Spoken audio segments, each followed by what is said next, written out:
cuốn theo cả một trời thương nhớ. Chỉ là nỗi đau thổn thức, chỉ là nhói thêm một chút, chỉ là nước mắt cứ rưng rưng. Tìm về ký ức, cô xóa đi đoạn tình ban sơ, rồi lại trở vỡ đứng giữa nơi đại lộ tan vỡ. Mãi chìm đắm trong lòng lỡ, trái tim vẫn không ngừng nhớ.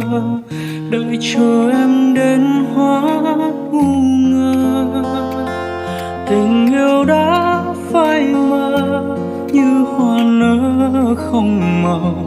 Càng níu kéo nhưng lại càng xa cách nhau.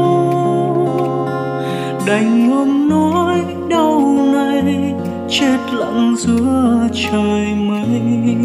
Hằn lại sâu trong trái tim áo gầy. Giờ đây chúng ta là hai người dưng khác lạ. Buồn biết mấy nhưng lại chẳng thể nói ra. Cuộc đời lắm vô thường, sao cứ mãi vấn vương. Tự mình ôm lấy tổn thương riêng mình.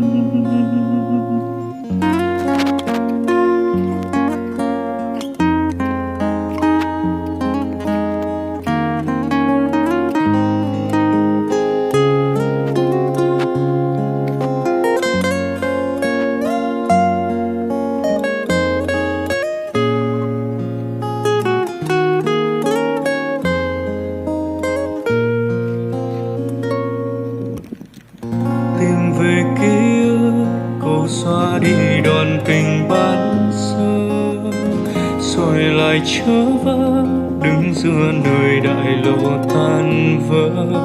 Mãi chìm đắm trong lòng lỡ, trái tim vẫn không ngừng nhớ. Đợi chờ em đến hóa ngu ngơ, tình yêu đã phai mờ như hoa nở